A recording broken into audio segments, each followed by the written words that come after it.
when I got my license to carry, I didn't know very much of much. They just gave me the license and set me on my way. And I said, wait a second, the hobby became a profession. So it's just been a journey mostly of self-discovery for me and competence for me. Lock up your gun. Know how to handle the gun safely, right? So that you don't hurt yourself or shoot yourself or somebody else or your wife, right? By accident. And understand the laws. Understand the laws. I was an instructor, I have my work cut out for me. And sometimes it's pushing people to do what they need to do to be safe. And we can promise somebody they'll never have a major gun safety fail where they get hurt or somebody else gets hurt if they follow every single rule every single time. Right. Follow every single rule every single time. Turn the lights down, and just put this on. It's right behind you.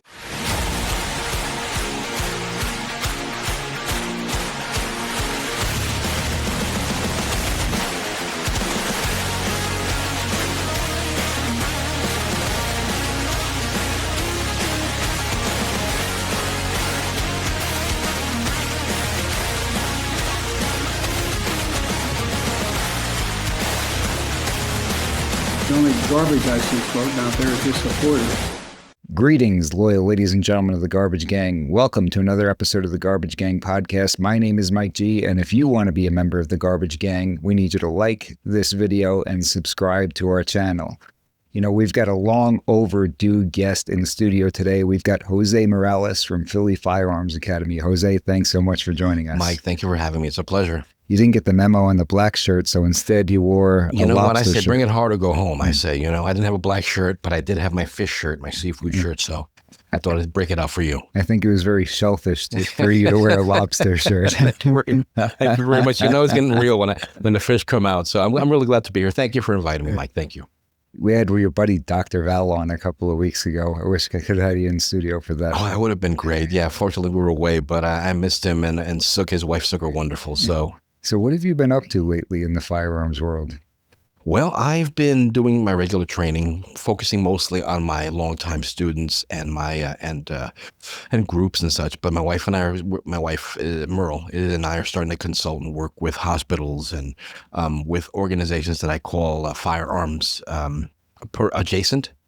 Places, organizations that require knowledge of firearms safety and stuff, but aren't particularly in the firearms field. So her being a physician and me being a firearms instructor, we've kind of found our way into that niche, and we've been trying to focus on just extending our expertise to that market. And for people who were in the gun world in the greater Philadelphia area or have been following the program for a lot of years, they'll know exactly who you are. But for somebody who might be new to watching this, tell us a little bit about Philly Firearms Academy and what your background is, all your instruction background and everything. Well, I'm a Philadelphia-based firearms instructor focusing on firearm safety and safe gun handling. And I've been doing it in Philadelphia proper for about 20 years. I've been doing it throughout my life, about 30 years or so.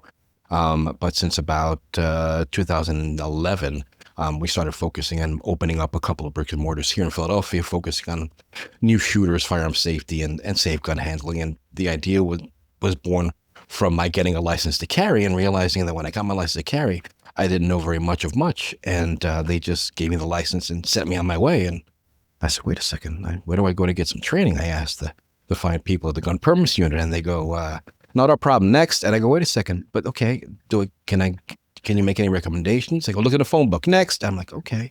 And that always stuck with me.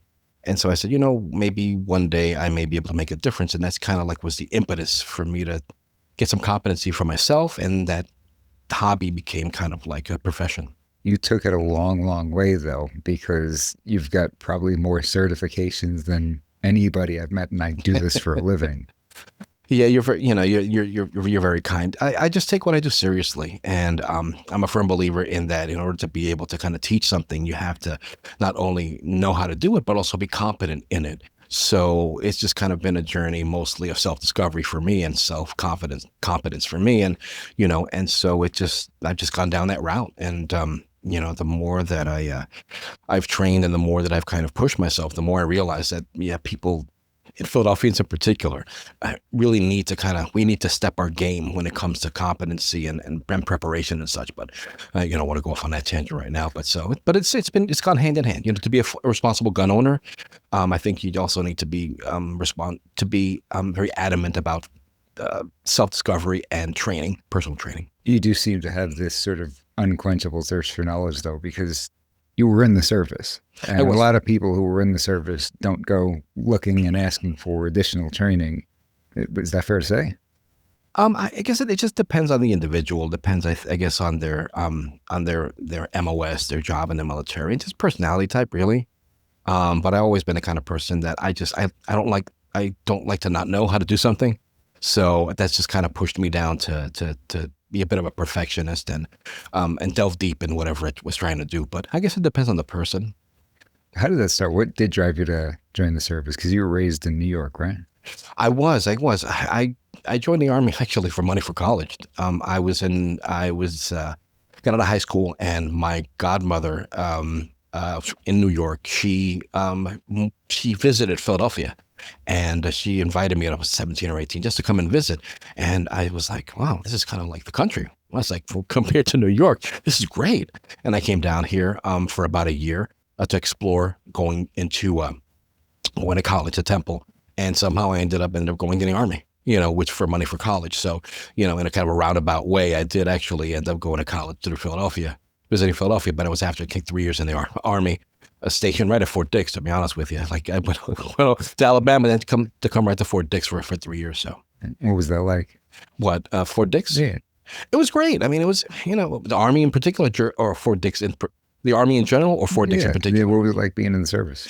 It was great. I mean, it was a love-hate thing. It's hard work, and it's not easy to kind of fall into compliance. But I was able to, I had a moment. So at a moment let me rewind. I enjoyed it, but I also learned a lot about myself. And that was really primarily during a session at boot camp. I remember I was at boot camp halfway through, and we were running in the morning, right? PT. And I was exhausted halfway through. And I said to myself, oh man, I can't make this. This is really hard. It was like 5:30 in the morning, cold. And something kicked in me and said, you know what? Don't complain, just continue. And I just stopped complaining in my mind, and I just continued. And before I realized it, I finished. And I had a bit of an epiphany. I said, you know what? We spend a lot of our times complaining about things when we can just focus on the end goal, and that you can achieve it. So when I say that I both enjoyed it, but it was difficult as well, that's kind of like where I'm coming from. It was hard work in the military, but I grew, and I was happy that I kind of made that step and went in. So when you come out, you're not directly into the firearms business or anything like that, right? No. I was actually, I was an avid shooter. I couldn't say active shooter anymore. I was an avid shooter, and I got my license to carry as part of just being an avid shooter. And that's kind of what got me into the firearms arena. And that coupled with getting my license to carry and not really having anywhere to get some training, that pushed me to that path of kind of self-discovery. But no, I wasn't really a gun guy per se when I got out of the Army. So when you became a trainer and everything like that, I'm sure that you started to see a whole host of different issues, let's say, being here in Philadelphia that you may have not been privy to previously. Was that kind of an eye-opening experience when you see the different things that are happening to people when they don't have the proper training, or how they're handling firearms when they don't have the proper training? Oh yeah, absolutely. Absolutely. You have to try to fight becoming cynical a little bit, but I've seen all sorts of situations from where lack of kind of training can really hurt someone, physically, mentally, emotionally, to, the injustices sometimes by the legal system to kind of ostracize and keep certain people from getting firearms, to certain people that have no business owning a gun. I mean, none whatsoever, like getting a gun. And it's just, so you see the whole kind of gamut. I've seen the whole gamut as an instructor. and both as a gun owner and concealed carrier as well. But yeah, especially as an instructor. And you've dealt with even law enforcement who have messed up on the job, probably. Yeah. I mean, tangentially, years ago, I tried to become an NRA certified firearms instructor, but it was during kind of a not regime change, but a administration change at the NRA Department of the NRA law enforcement training hierarchy, where they changed the guidelines. So I couldn't, because I wasn't formally law enforcement, or I couldn't become an NRA certified firearms instructor. So the law enforcement I have trained has been officers that have come of their own free will. Like saying, I want to get a little extra training, which ends up being few and far between, sadly enough, and they have enough to do. But so I guess to answer your question, I've seen some situations with law enforcement, but I haven't really been in the thick of training law enforcement per se. So it's not like any of them got sent to you because they messed something up and here I got to go see you. No. They have their own infrastructure and their own kind of training a hierarchy there. So, but and just to clarify, you couldn't get certified through the NRA LEO training program. Right. You're certified for just about everything else. On the civilian side. Yeah, on the civilian side. And it was just a weird kind of cutoff when I got my instructor credentialing, because my mentor and a bunch of people prior, they got law enforcement certified as well. It's just, the regulations kind of changed, and I kind of fell off of my my radar in terms of wanting to be an instructor for law enforcement. As an instructor, I'm sure you see some pretty bad things with people who are not familiar with the rules of firearm safety. Tell us some horror stories or some war stories, some examples of people doing things that they shouldn't have done and you hope other people don't do. Let's see. What's the first one? The first one that comes to mind was an attorney. An attorney that came to me, and he's not talking about me, by the way. No, not Mike G. No, not Mike G. No, but I had my shop on 10th and Spring Garden, and guy comes on in and he goes, "Yeah, I need to take the NRA basic pistol course." And I go, "Fantastic, great, fantastic. This will sign you up." And can you tell me a little bit about your backstory? He goes, "Yeah, I was clearing my gun. Pardon. I was clearing my gun, and I shot through my wall into my neighbor's living room, and they called the police, and so I have to take this course now." I go, "Fantastic." He took the course and it was great. And sometimes, I found that individuals that are forced to take firearms courses or firearm safety courses to get their credentialing back are really challenging, because they generally just want the certificate to get the permit back. So I remember that he was a challenging student, because he knew everything. Obviously didn't know everything because he had a negligent discharge. But fortunately, by the end of the course, I was able to kind of motivate him to realize, wait a second, I really need to take the safety stuff seriously. And that's kind of how I count my success, is that if their attitude changes towards the end.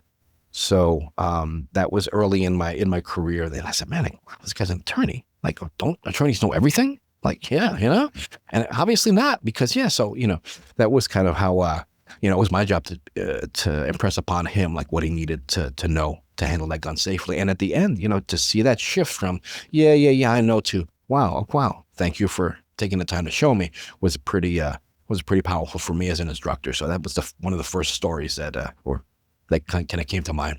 Have you ever had students get on the range and do something dangerous or unsafe? No.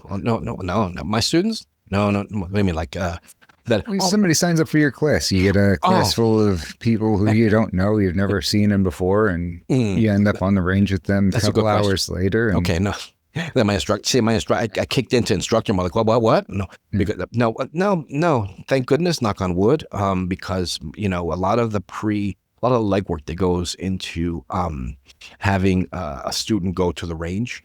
A lot of the in-class work is assessment. It's to see where they stand in terms of their gun handling, their attitude, how cocky they may be, how careless they may be. And that puts into, like, the instructor's mind, okay, I need to watch this Mike guy, because he's got his finger on the trigger, he's sweeping everybody. No, but not Mike, but you're saying as an example. So no, knock on wood, nobody has really done anything in range, because I was trained to. A lot of times you assess all that before. And been fortunate to have good range safety officers and assistant instructors with me that I've trained to kind of keep an eye out for silliness. So knock on wood, no. But I did have an individual once that got hit with a ricochet, which was kind of fun, but not one of my ricochets, but it was actually a ricochet at the range, which kind of was harrowing. But luckily he was okay. Never had anybody call you who had shot themselves? Or Oh yeah. like that? Oh yeah. A lot of time, yeah, more times than I'd like to, admit. But yeah, it happens more often than not. I mean, I've had people walk in limping, literally into the doorway, and then you have a conversation. What brings you here? Blah blah blah. They shot themselves. They've shot through the trunks of their cars. They've shot their feet, their legs. They shot their partner. I had somebody called me not that long ago. And he said, yeah, the conversation always starts like this. He goes, yeah, how you doing? Do you offer the NRA basic pistol course? They name the exact course, right? And when they name the exact course verbatim, I'm like, okay. I said, oh, yes, I do. As a matter of fact, can you tell me a little bit more about what brings you to having to take the course? And he goes, yeah, because my attorney said, or because and so that starts the conversation of, oh, well, what really caused you to need to take the course? And so I had somebody who called, and the short of it was that he said that he had his AR pistol that he was loading. And when he loaded his AR pistol, a round went off and it struck his wife in the belly. And so I said, is she okay? Fortunately, she was okay. But, that caused him to actually file a police report, surprisingly enough. And then they confiscated his gun. And, the cycle of what I call remedial education, right? It's okay, it's time to go ahead and get some training now. Too little, too late. So fortunately, no one was killed, but that was one of the latest ones. So I get those calls pretty often. What do you think when you hear the term, it went off? I said, I say I had my work cut out for me. I don't have those conversations, those back and forths right then and there. But but what goes through your head when somebody tells you this, and this, and it went off? I say, I just shake my head and go, okay, we still have our work kind of cut out for us as firearms instructors and owners, and we need to change the mindset, and we need to kind of really push for people to know what the heck they're doing. It's guns don't typically go bang by themselves without you pressing the trigger, do they? Generally speaking, mechanically sound guns don't just go off by themselves. No, but you got to kind of a lot of things about SIG in the news over the last few days. Yes, that notwithstanding, but no, generally speaking, no, not at all. No, I mean, it can be a challenge, I think, as a firearms instructor to not become cynical. After a certain number of years, that's when you have to remember. I remember what one of my mentors said a long time ago. He said, never forget as an instructor what it's like to be at the other side of the table. Don't ever, when in doubt, remember that, and that kind of recharges your battery. So, what do I think? I mean, generally, I just shake my head and go, okay, here we go again, but I know the process because I've been doing this such a long time that I can pretty much, replay the story. I can fill in the gaps and I can, I play this little game of, okay, tell me what led you to have to call me. And 98% of the time I'm on track. So when you're dealing with new firearms owners, what are some of the challenges that you deal with, they deal with? Are people sometimes intimidated being new gun owners and coming to your classes? Yes, absolutely. Yeah. Well, yes and no. Yes and no. It's interesting because it's an interesting dynamic. Generally, the people who seek, in my experience, firearms training are those that have the insight to know that I need some firearms training. More often than not, I found that people in Philadelphia are just complacent. Like, I got my gun, I go to range, I'm good to go. I got my license, so I'm okay. Or I go to the range, so I'm good to go. And, I'm speaking to the choir, you're a gun guy too, right? We know that's a lot more than that. So generally speaking, the individuals that end up calling me to get more information are generally interested in learning. So those are the people that I can tell by the mere fact that they're calling me, know what they don't know, and that they need to know, if that makes any sense.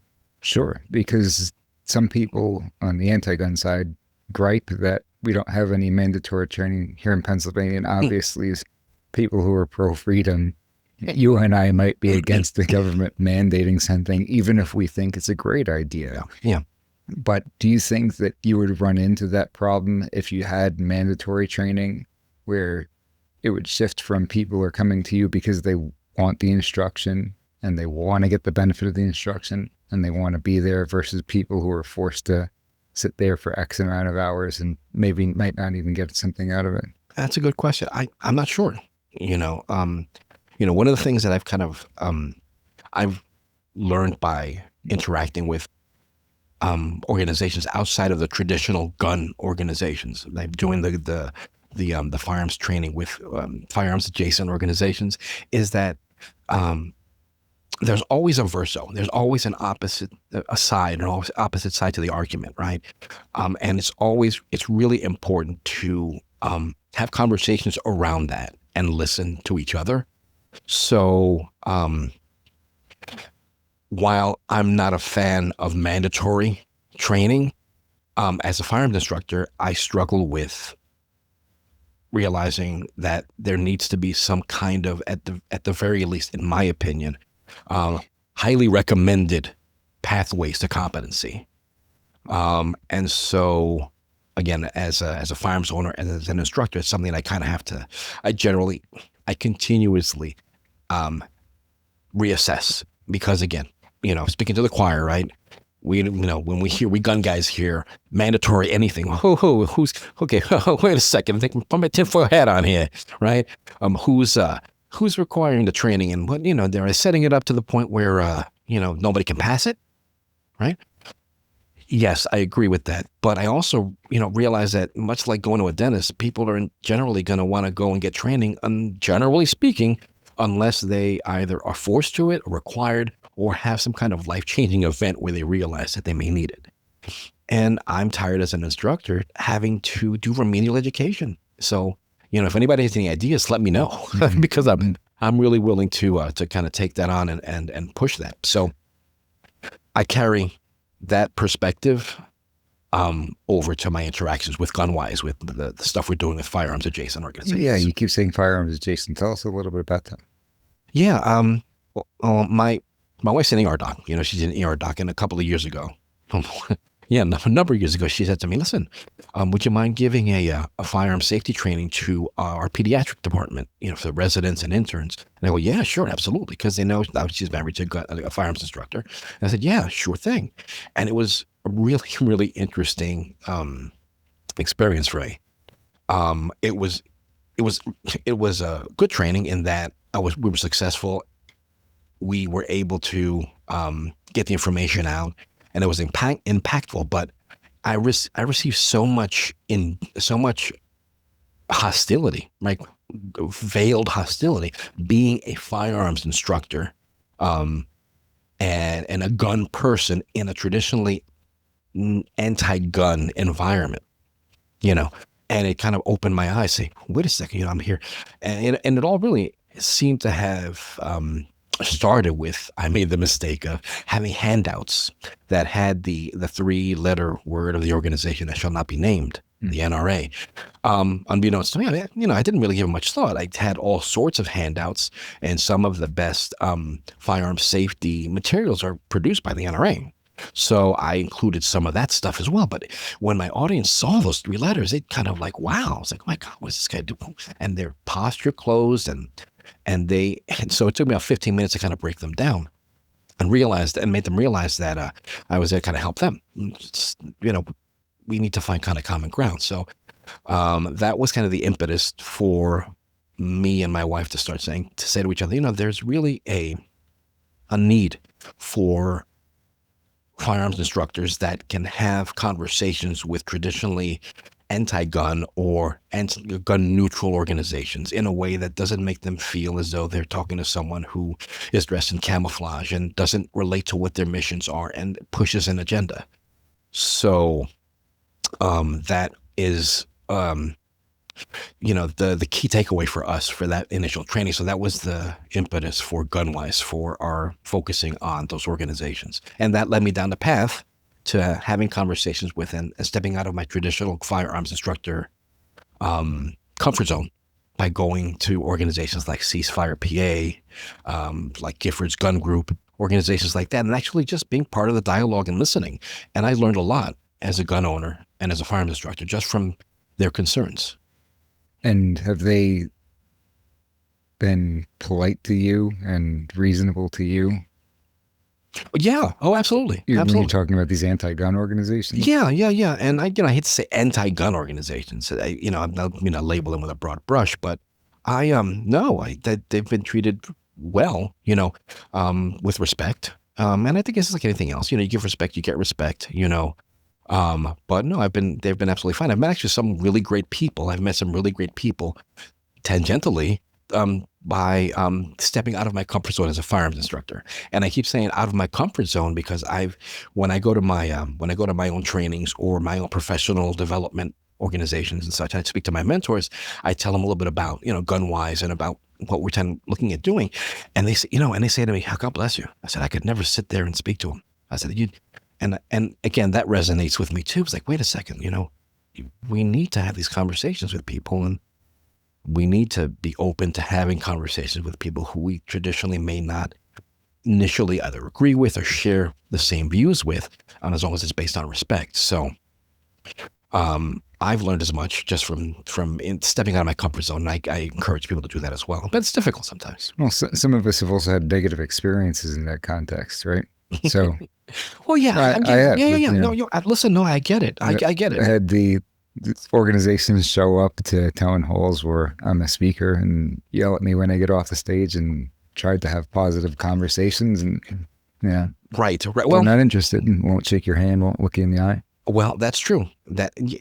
Yes, I mean, it's not all roses and kind of, I guess. If you showed up to the IHOP and they said, "We don't serve Puerto Ricans here," and somebody was like, "Come on over to the IHOP, they're really nice," you might be like, "You know what?" No, I hear what you're saying. Like, I shouldn't have used IHOP. All right? no, listen, I love IHOP. I love IHOP. I know, right? but I'm just saying, like, but no, I honestly believe that on the spectrum of like 100%, right? You have 10% on either side, left and right, on the gun spectrum, that are just in their own worlds and you can't communicate with them, right? But there are 80% on this side of crazy that, if they can have conversations, and those 10 people, the 10% of people on either side, I just have to ignore them. But I've more often than not, I've really been surprised at how, personally, stepping out of my comfort zone and speaking to that 10% or the 80%, I've walked away better for having spoken to them. Now, we gun guys, we have to kind of I have to put my desire to push back in my back pocket a little bit, because you have to pick and choose when to have that conversation and when to, I feel I have to kind of pick and choose when to push back and when not to push back, or when to kind of, and how to kind of push back. But I've personally have had some wonderful conversation with people who I never thought I would, and walked away saying, man, this person is great. And they thought, wow, then they hopefully thought the same about me, or not. But no, I just had really good experiences. So yeah, there are people who are going to say, no, you're crazy, you're a gun guy. But again, I've told you this before. I've received more prejudice, more vitriol, and more just nastiness from people for being an NRA certified firearms instructor, than I have for being a Hispanic male. It is the weirdest, craziest thing. Right? I can't figure that out, but I can figure it out. I know it, but I try to kind of absorb that energy and not put it back out into the universe, and bring it, but I'm not going to replicate that. Except at the breakfast shop that won't serve Puerto Ricans, right? Well, but look, fortunately, there are lots of places that do, and there are places whose waitress isn't going to start talking about, her own or his own agenda, and you can have breakfast without talking about the weather or talking about politics. You can. And when I listen, I just sidestep all that. I try to sidestep all that negativity because it does come up sometimes. So what kinds of things have you heard from people on that side that actually sounded reasonable to you, that you came away better off for knowing? Because you got to be hearing things that, oh, I never thought about it that way before, if you feel like you're coming away better off. Because if you hadn't said that you feel like you come away get better off, then I might suspect that you just heard a bunch of nonsense talking points that we've heard a billion times and hold no water. Yeah. I think at the core, when I say that, I've walked away better, I think I've walked away better as a person, and for having that interaction with another human being and finding common ground and commonality, right? Certain talking points and rhetoric on both sides, right? It's exactly that. They're talking points and rhetoric. But I've just run into some really great organizations with some really good people, and we've realized that even though we come from two separate, polar opposite views on certain things, we can both come together and say, you know what, we want children to be safe. We want individuals to not hurt themselves with firearms. We want people to be able to feel safe in their neighborhoods. And how we go about that is open to kind of debate. But at the end of the day, we both generally want the same thing. And again, we as pro-gun people, we tend to kind of just slam the door, right, on that side and not even have a conversation. And we have to pull ourselves, I think, out of that comfort zone. I've found that when I pulled myself out of that comfort zone, not all the time, but I've opened myself up to being able to have really good conversations with people that just happen to have a slightly different view about guns. And I've been able to kind of influence them, make them a little less gun crazy, and they may be a little bit more open to their perspectives. If that makes any sense. So what kinds of things did you find that you had in common with these people? That at the end of the day, I mean, at the end of the day, they want positive change. I'll give you an example. So there's an organization that called Raw Tools, RAW Tools. Familiar with it, with the place? Raw Tools it's war spelled backwards. And it is an organization that decommissions previous unwanted firearms. Just takes guns. And a lot of the individuals, they have different satellites in different cities. They have one here in Kensington. And what they'll do is they'll accept a donation of unwanted guns. If you have a gun that someone committed suicide with, or you don't want it anymore, right? They will come and you can take the gun to them. They'll destroy it according to FFL guidelines, and will take the components and they will create art. They'll melt them down and create things to be tools for farming implements and such. And at the beginning, when I heard about the organization as a gun guy, I'm like, really, destroying guns? But as an instructor, I've run into a lot of situations where an individual just comes in, doesn't want a gun. They found this gun here, or they had a change of heart and want to get rid of it, or a myriad of different reasons why, right? And so I ran across the organization quite by accident and found that they were just really good people, right? And that while our knee-jerk reaction as gun guys would be, wait a second, who would want to destroy a perfectly good gun? I've run into situations where, the people that would need a resource to get rid of a gun. So while some may say, they're destroying a gun, one can say that they are taking a potential tool of tragedy out of commission. So that's just kind of one example of if somebody doesn't want the responsibility of knowing where it is and keeping it properly secured and everything like that. Right? Yeah, absolutely. And so that's kind of one of the organizations that I've grown to really respect in terms of kind of their mission. And I've gotten to know a lot of the people there. And interestingly enough, to their credit, they have something called a Peacemaker Summit. And I was invited last November to speak at it, right? And I did a safety presentation there to a bunch of organizations that decommission guns, and religious organizations, things like that, not pro-gun people at all. And they came to me afterwards saying, thank you very much. We didn't know this. They opened their hearts and their ears to kind of the message of firearm safety. And we were able to connect on that note, and I walked away better, and hopefully they walked away a little better for it.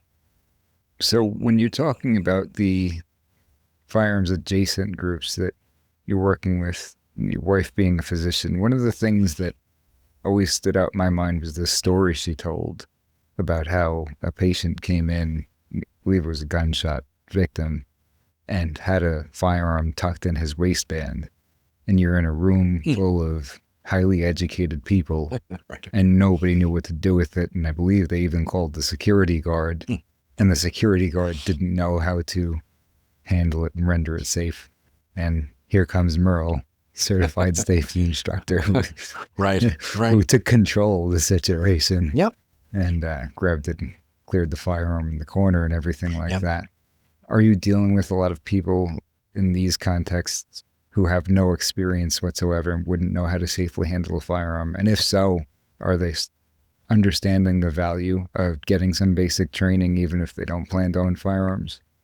Yes, yeah, absolutely. A lot of these organizations, like because Merle's a physician, we came to the realization that a lot of physicians are required to counsel on firearm safety, safe gun handling. They're required to answer questions on how to install a gun lock. Where can you get a gun lock? What do you do with an unwanted firearm? What do you do if someone's is suicidal and they may have a firearm? These are questions that they probably wouldn't have answers to because they didn't grow up around guns. So my wife and I, we found that yes, there is an absolute interest in that, but you have to approach that population, that segment from you have to approach and address their needs in a way that makes them feel that you're not pushing an agenda as a firearms instructor and that you're imparting firearm safety training and information, and my field, right, my peers and myself, sometimes we're at fault sometimes at letting our views kind of color our approach to training, so I try really hard to be apolitical in every kind of conversation I have, especially when it comes to firearms training, especially in populations that aren't traditionally pro firearms, and it's hard, because I'm a gun guy, right? So to answer your question, yes, they've been very, very interested, and it's been really kind of rewarding to see them receptive to understanding how firearms function. As a matter of fact, we were training a group, I think it was Students Against Gun Violence, SAGE, I think is the abbreviation. And I believe that they're out of the University of Pennsylvania. Students, medical students. They actually did we did a hands-on safety training at the university, and then they were like, "Hey, we want to go to the range." I had to slow them down. It's like, "Hey, I'll take you to the range, but what are you going to, what are our goals for going to the range? It's not just going to bang, So my wife and I got the idea of we're going to do a hands-on workshop and take these physicians and these students, medical students, to a range to learn firsthand the process of purchasing a firearm, to learn the forms, the process for interviewing and for filling out the applications, the purchasing process, so that they can walk away understanding that it's not just you show up there and you walk away with a gun. There's an actual process to it. And so that when their patients ask them about, questions regarding, firearms ownership, they have a general idea of like what the process is. And just because there's a lot of misinformation out there, we've all heard it. So these are people who were self-proclaimed against gun violence, is what you said it is? Well, some of the, yeah. I think the acronym I say students against. I massacre these. I massacre these. Because I hear stuff like that, I'm like, as opposed to the people who are pro-gun violence. I mean, yes, yes, you're absolutely right. I hear you, brother. I hear you, and it's generally my knee-jerk reaction too. Yeah. It used to be my knee-jerk reaction, right? To roll my eyes. I go, really? If I have to hear gun violence one more time, I'm gonna, but I'm just curious as to what they're really all about, though, because it can't be as simple as we're against gun violence. It's like, congratulations, you and everybody else except psychopaths, right? Right. No, you're absolutely right. You're absolutely right. So what are they really promoting? What is the solution that they're proposing to end gun violence? What are they advocating for? I don't think they really know 100%. I think they're trying to figure it out. I think everybody's trying to figure it out. I think that we're all trying to, that's why, for gun wise, I don't use gun violence. Our tagline is preventing tragedy through education, through firearms education, right? That's a little bit more appropriate, but you can't. Well, a lot of these deaths are not quote unquote violence anyhow, right? When we're talking about suicides or. Yeah, some may be, and we can, I pick and choose my battles when it comes to arguing, for the use of gun violence with certain terms that kind of just raise our hackles as firearms people, right? It's like I pick and choose my battles because I find if I can't build a rapport with them so that their defenses are lowered, they're not going to take what I have to say as a firearms instructor, as a safety specialist, or coming from this world seriously, right? So I found that I've had to kind of not let my instincts, my initial instincts of like pushing back on what do you mean gun violence, to, okay, let me really listen to what you mean by gun violence, and let's have a conversation about the root causes of the issues that you're trying to face. But unless I just lower my tendencies to kind of push back, we won't get into that space of mutual rapport to be able to have those kind of conversations. But that's fair to at least ask them to clarify what they mean by gun violence, because if you don't set some basic parameters and understand what one another's talking about, you certainly can't have a productive conversation, right? Absolutely. And I think that that's like level 2 or level 3 for gun wise. Eventually what I like to do is have dialogues, right? Have dialogues with specialists like yourself, right? And have open forums where you can have these kind of conversations. But you have to start with building rapport. So that's where we are right now in terms of, apolitical information. Let me figure out how to best teach you what you need to know to be able to serve your population.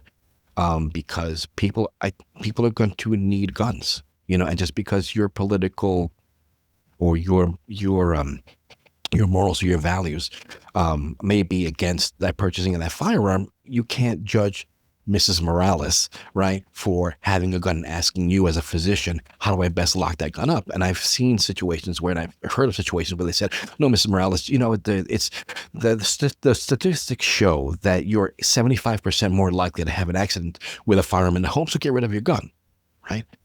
But they have to be empathic enough to realize that, well, maybe Mr. Morales said, I'm going to leave jail, and when I get out of jail, I'm going to shoot you, and I'm going to shoot all the kids in the head, right?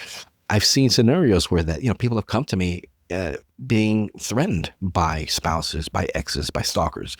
So, we can see both sides of the argument. But I think that if I, as an instructor, don't build rapport and let them realize that I am not going to belittle them for believing what they believe in, just like they shouldn't belittle me for what I believe in, we can both kind of meet in the middle. You're saying that physicians often get questions about how can I find locks for my firearms and everything like that? Yeah, really? Absolutely. Oh, yeah. How is that coming up? During assessments, I believe that a lot of some hospitals and some medical organizations require assessments for firearms ownership for different reasons and such. And so, plus certain populations that these physicians, I've heard these physician service and these physicians and clinicians, social service organizations, these are what I mean by firearms-adjacent organizations, their populations have guns, either legally purchased or gun ownership in general. And so one of the things that we're trying to do and in GunWise is trying to give them the tools that they need to be able to guide these people to the right resources so that they can, since they're going to own firearms, to know how to properly store them, how to safely install a gun lock, how to safely transport the gun legally and such. So, what about education for children? What's your position on that? My position, like my position in particular, or well, you're more than welcome to tell us the organization's position if you'd like. Well, Yeah, no, I mean, we're focusing on clinicians right now, Okay. and we're focusing on adults right now. But someone actually asked me not that long ago. I'm working on a project with Temple University Hospital to. They received a grant for 1,500 biometric gun safes, and they hired me to create the curriculum for the course that needs to be given, 90-minute course to learn how to safely store that gun in that gun safe. I was approached because they received the grant, and after a conversation, I said, we really need to have some kind of workshop so that they know how to properly store the gun, because it's not just giving them the gun and they go, that's a really great idea. And so we worked on it. So I came up with a 90-minute curriculum where we teach them how to handle a gun, how to handle the gun safely. They program the biometric safe, and they actually practice with a dummy rubber gun how to properly take the gun, unlock the safe, install it, or secure the gun, and what have you. So they leave with a programmed lockbox, biometric gun safe, and with the basic skills they need to be able to safely store and retrieve that gun. So that was kind of like our kind of approach to that. So in developing that, I was speaking to someone and they said, what do you feel about training some kids? I said, absolutely, let's do it. And the younger, the better.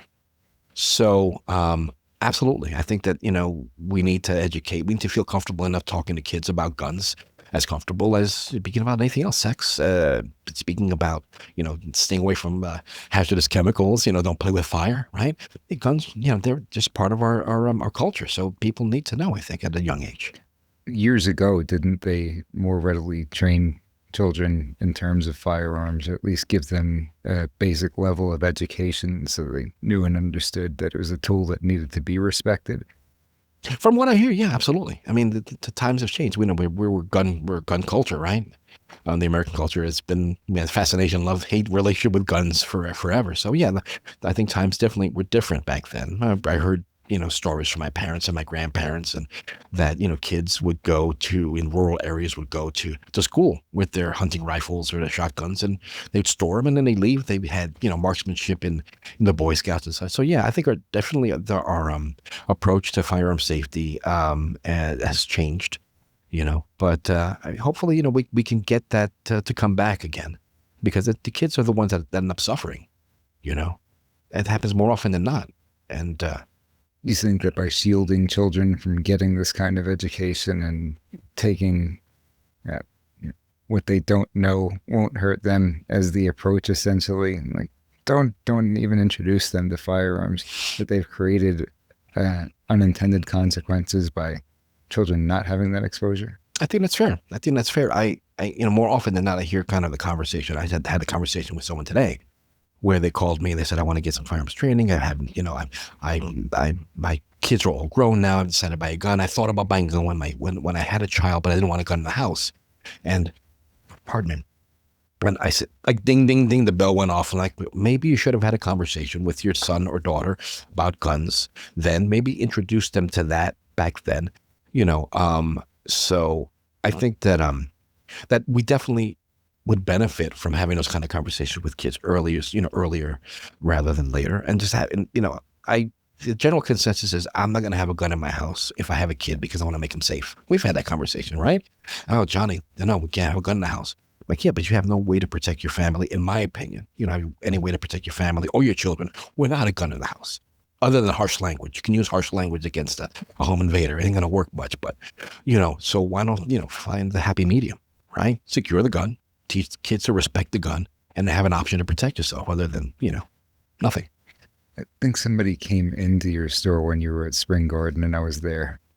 Or it might have been a phone call, but the gentleman said something along the lines of he doesn't own a gun because he has kids, but he wanted to.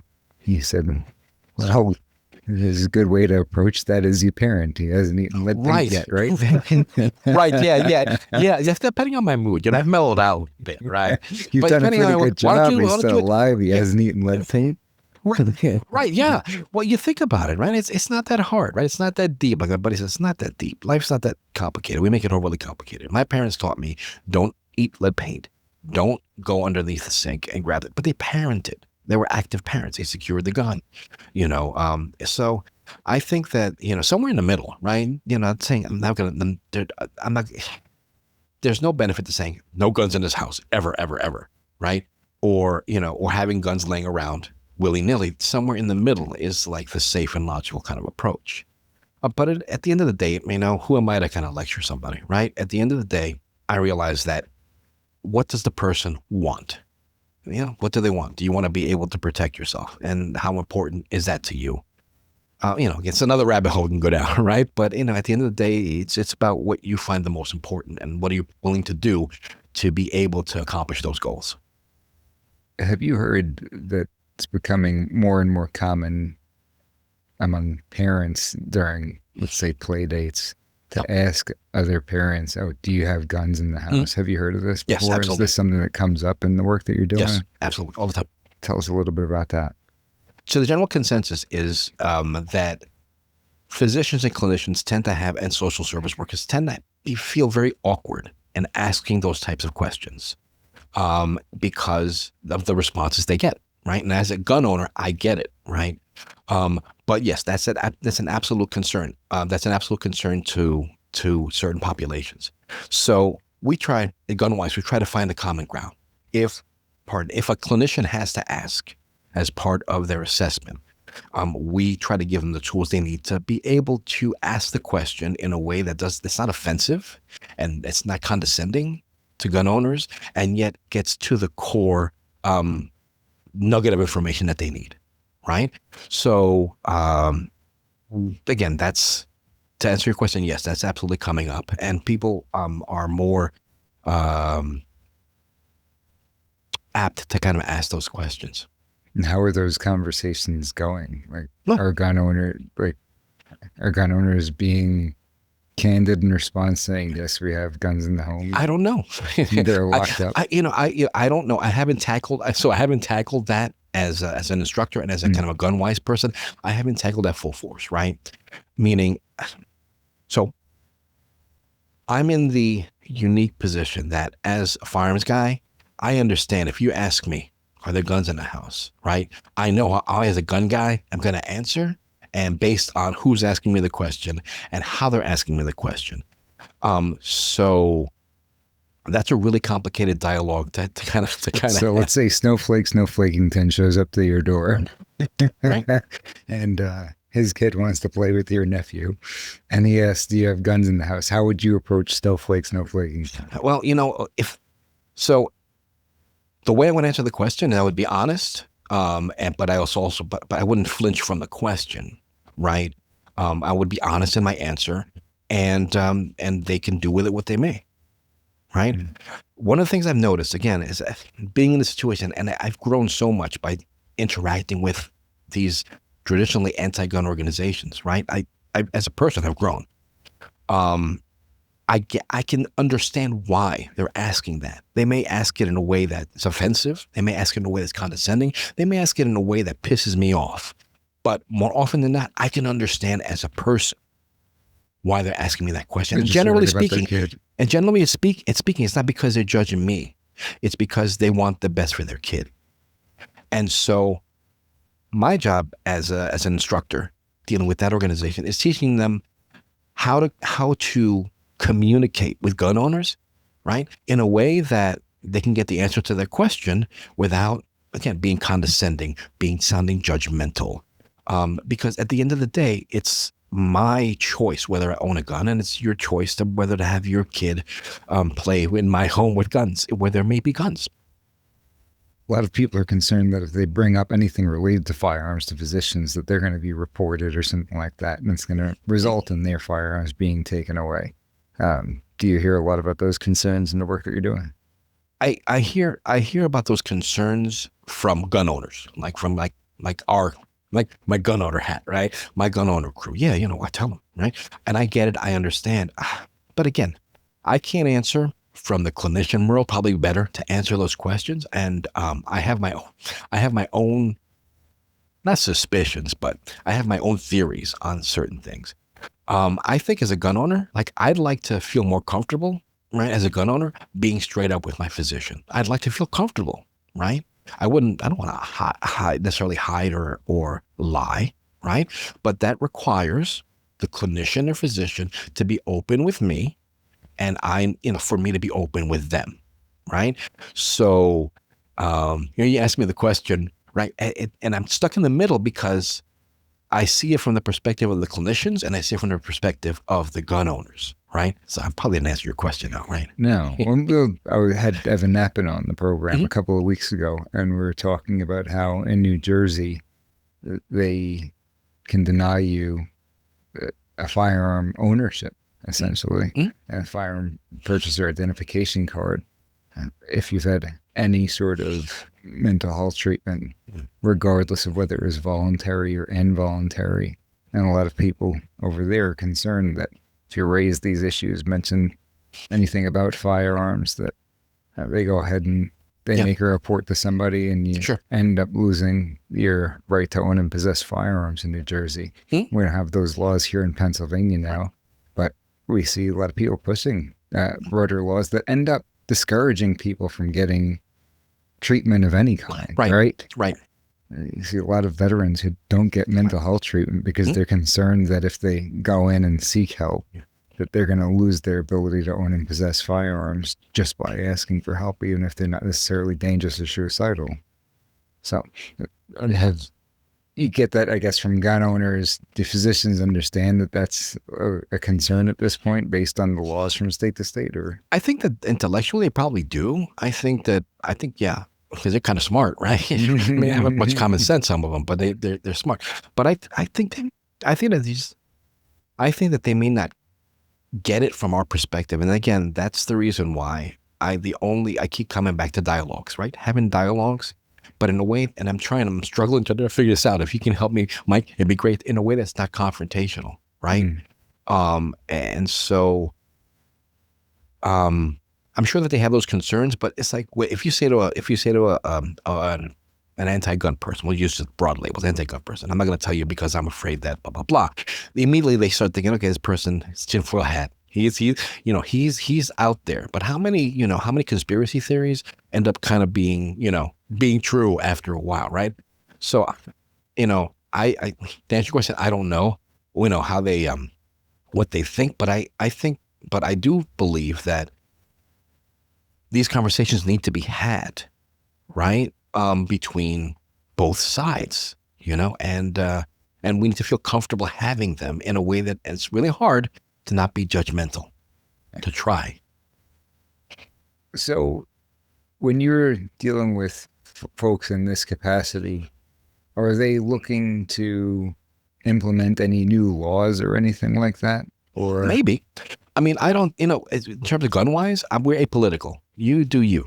I could, that's up to you and your kind of agenda. My agenda is not to get into politics, to not get into the back and forth of what you're doing. My job as an instructor, as a firearms instructor, is I need to make myself, as a firearms instructor, open and available to you. Because if I, as a firearms instructor, cannot be at the conversation, I can't help.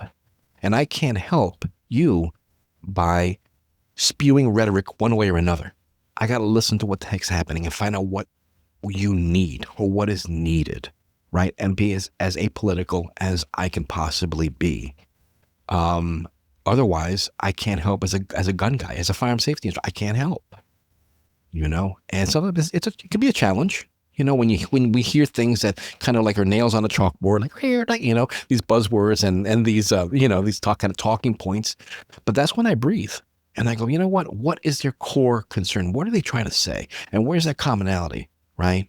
And when I find that common place, more often than not, we can have a conversation about it, or not. It depends. So you're just providing training and education for whomever needs it. Because at the end of the day, the gun doesn't care what political side of the spectrum you are. Yeah. But it does know that, if you leave it around and you don't secure it and little Johnny touches it, kids, you cannot parent out curiosity, but you can't also force somebody to lock up a gun, right? So it's that kind of catch-22 of, all right, I have the right to have my guns any way I want, but there's a little bit of responsibility, I think, right, that you have to society, right, and to others, to make sure your actions are safe, that your gun stays out of the hands of criminals and children, and that you are responsible in your handling of a firearm. It ain't that deep. It's not that hard, you know. And you know, I just find it difficult. It's like when we do my instructor, when we do our courses, I start off with gun owner responsibilities. I said 3 things you could do. We talked about this, right? 3 things, and it's not rocket science. We can tell your audience right now 3 things you do, and you'll never have a problem. Number 1, lock up your gun so it doesn't get into the hands of kids or criminals, right? Lock up your gun. Know how to handle the gun safely, right? So that you don't hurt yourself or shoot yourself or somebody else or your wife, right? By accident. And understand the laws. Understand the laws of having to using that gun and transporting that gun and interacting with law. Know those 3 areas. Those 3 areas, I'd be happy if everybody was competent tomorrow and I was out of a job. I'd like get a taco truck or something, and I'd be happy. I'd be happy, dude. I'd be like, yes, because Chef is one of my favorite movies. I love that movie. But you know, but until that happens, you know, I was an instructor. I have my work cut out for me, you know. And sometimes it's pushing people on either side of the kind of spectrum to like do what they need to do to be safe, you know. And we can promise somebody they'll never have a major gun safety fail where they get hurt or somebody else gets hurt if they follow every single rule every single time. Right. But, you know, it's not a perfect world, you know, so. Attorneys don't usually give guarantees. You know, very rarely hear that. We can guarantee that if you follow every single rule every single time, even if you have one of the malfunctions and you're pointed in a safe direction, something catastrophic, such as somebody getting hurt or killed, is not going to happen. You're going, you know, you might have property damage and a hole in the wall. Right. Or hole in the ceiling, whatever the case may be. If you're following every single rule, right, and it's pointed in a safe direction, fingers off the trigger.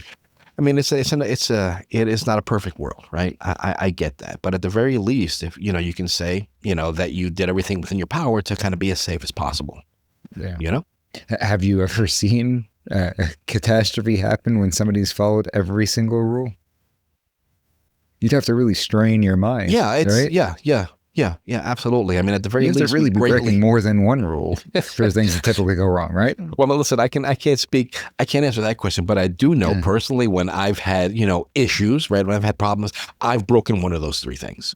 And pretty much everybody that I've ever interacted with, that I've ever trained, that I've ever counseled, right? Because sometimes as a firearms instructor, it's painful to see somebody limp into your place of business, man, thinking, man, they shot themselves and this could have been avoided.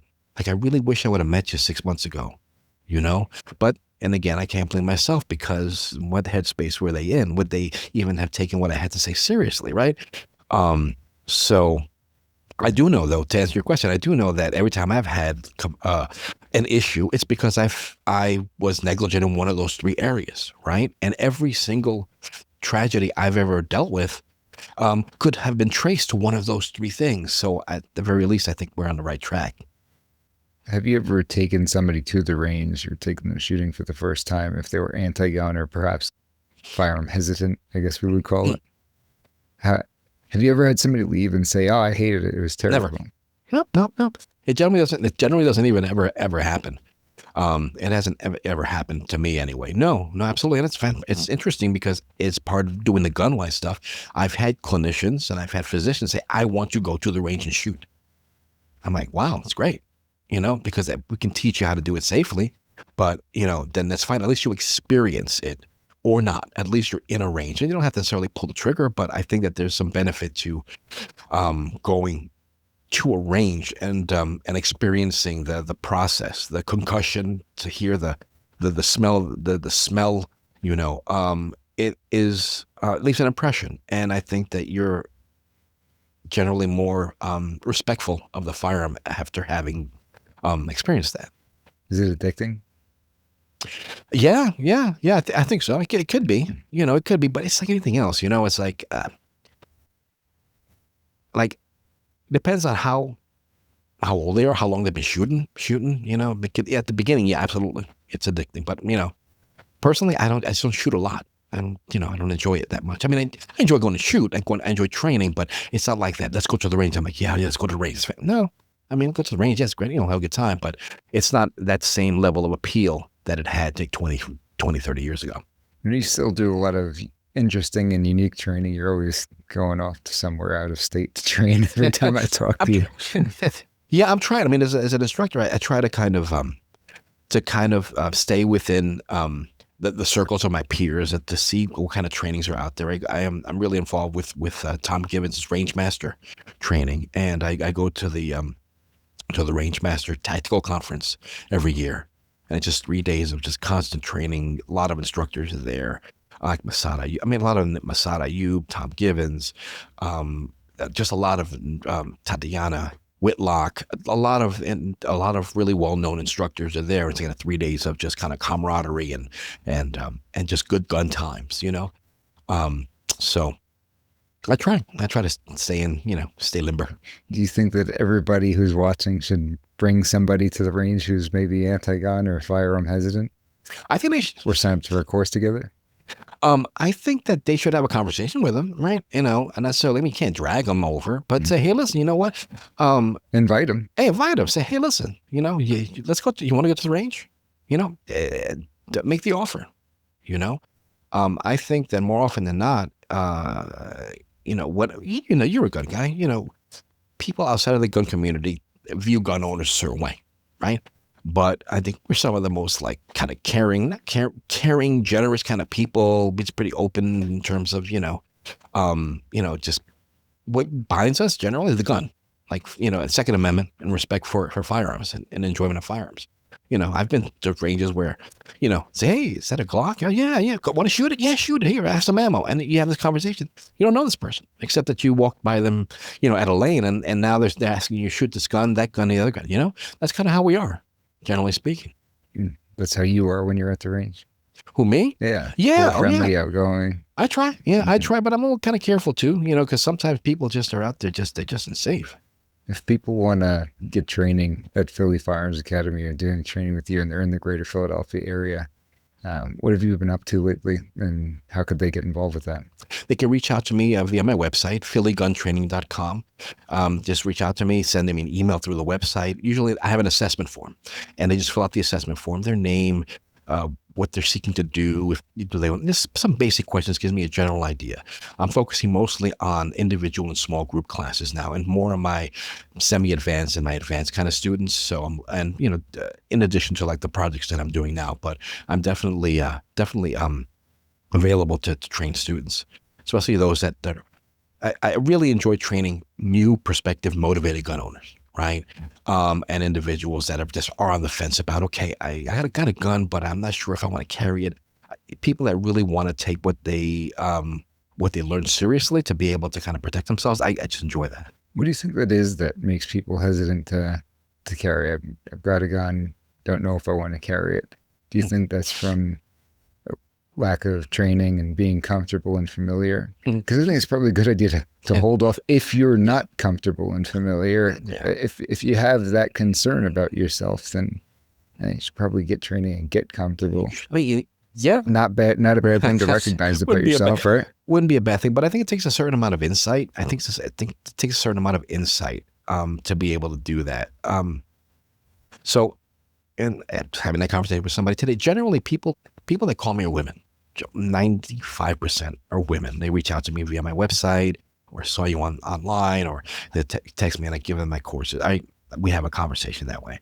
So what motivates people is a certain level of insight, right? Realizing, okay, I'm not competent, but I want to kind of get competent. Let me go down this road. It's kind of the same thing that got me to start down the road of training, right? Wow, I really want to carry the gun, but I need to learn how to do this.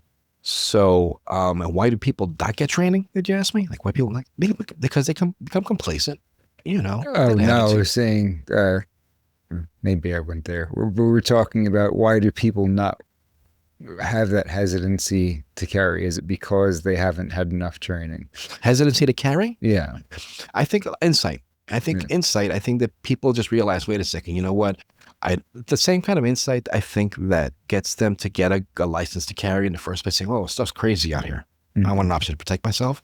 That's the same kind of insight and fear also plays a part in them not wanting to carry. Because now, okay, I have this gun, but wow, I can get my property kind of taken away. I can be sub litigious society. I can get sued. if I'm stopped by a police officer, I don't know where to carry. So it's that same kind of insight and that same kind of fear, but on, of personal liability. It's interesting. What you didn't mention was, oh, this is not the movies, and if a bad scenario unfolds and I'm not trained, then and I'm certainly not going to rise to the occasion like a superhero would in a movie. Right. Ultimately, our skills fall back to the lowest common denominator. I've said that before to you. Yeah. You know what? I don't see that. Usually people that don't realize that they can't rise to the occasion are just so unaware that they just don't realize it, right? So, and again, I'm guilty of that too. I'm not judging. I'm guilty of that too. I just tell people, so I'll tell your audience this, right? If you're a longtime carrier, a longtime gun owner, you have guns, you were raised around guns, you were in the military, whatever, and you feel like you don't need training, more power to you. But then I would challenge you, right, as a gun owner, go and do something like do some competition, do some stress-based competition, do some IDPA, do an IDPA classifier, right? If you don't know what an IDPA classifier is, look it up. There are tons of it's the International Defensive Pistol Association. Do a classifier where you have to draw from a buzzer, and you are timed both on time and accuracy. A quick classifier, you can do it for free, I think, and then see how well you rank, right? And if your idea of your competency level matches what you do in that IDPA classifier, then more power to you. You don't need training.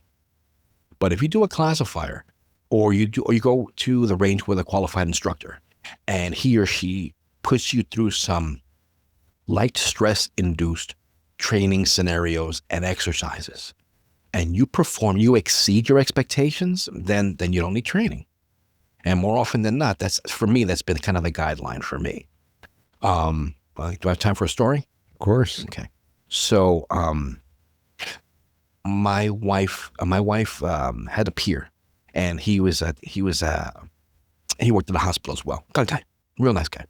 He knew that she was a gun girl. That was his firearms instructor, and so he reached out to me and he said, "Hey, can we go to the range?" He's been great to my wife. Said, "Yeah, absolutely, no charge. We'll go down there, put you to your paces, and we'll have some fun out there."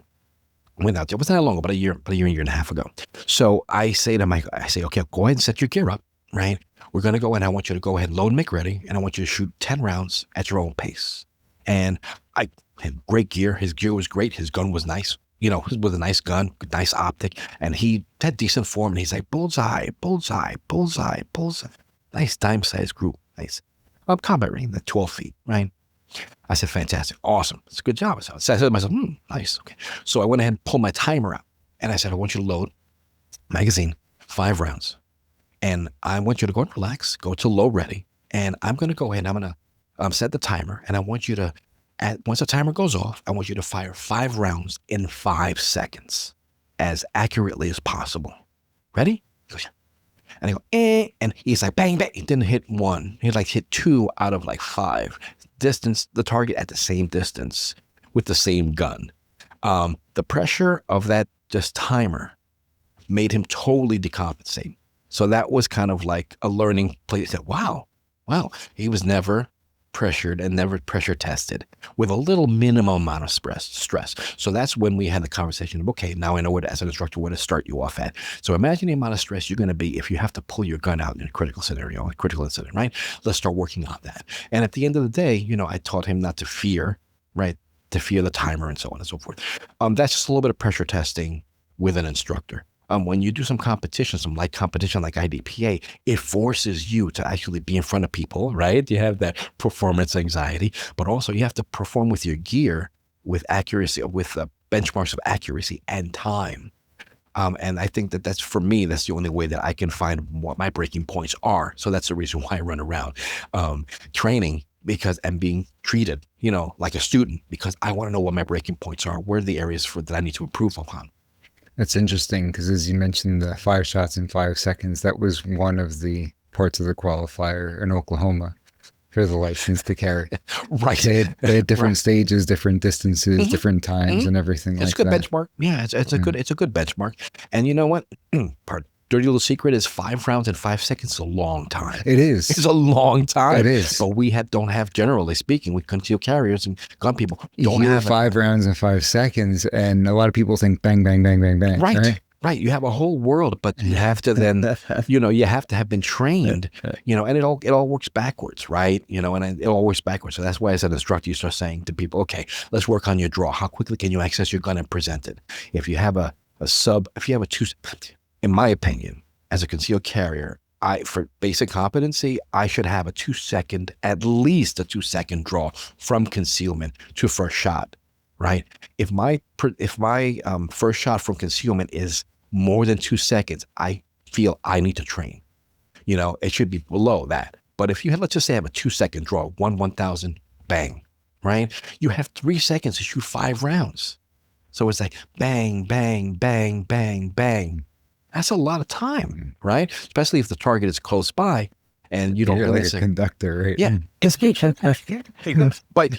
But you have to think about these things too, because as an instructor, you have the cadence of shots, and it's important too. You have to know, bang, bang, bang, bang, bang. There should be a cadence. Like music, you should have a cadence to your shots, and your cadence changes based on the distance to the target. Do you think dry fire is helpful? Oh, absolutely. Sure.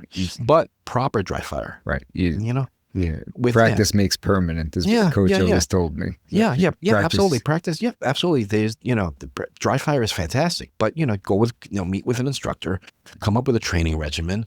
And yeah, absolutely. There's a lot of stuff that we can do, right before the bang to get things dialed in. And then you go to the range to just verify, Well, this has been a lot of fun, Jose. Has it been an hour at least? Oh my goodness. I've been yapping for a minute. I want to thank you so much for joining us. Any parting words for anybody who's listening?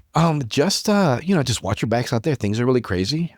If you feel as though you hear a voice in your head or in your soul that says, I need some training, or I need to get a gun, or I need to do something to step up my safety game, listen to it, because there's a reason why we have instincts. And then just find somebody that'll be able to help you down that path. Get training, as you say. Get training, yeah. I always think about it. A lot of people will buy a gun and they think that's the end of the road. That would be like buying a baseball bat. And they say, okay, you ready to play in a ball game? And they're like, yeah, I bought a baseball bat. It's like, well, you're going to need more than just buy a baseball bat. It's be able to perform in the game, right? Absolutely. No, you're absolutely right, man. You're absolutely right. So, again, so Mike, thanks again for having me here. I really appreciate it. Hopefully we'll have you back real soon, right? Whenever you want. Thank you, sir. All right, I'll wear a black shirt next time. All right, I promise. Good deal. We miss you, Ali. Daddy loves you. Thanks for tuning into the Mike G and the Garbage Gang podcast. If you want to be a proud member of the Garbage Gang, we need you to like this video, subscribe to our YouTube channel, check out one of the recommended videos, and comment. Tell us what you think. We love having you as a member of the Garbage Gang. We'll see you next time.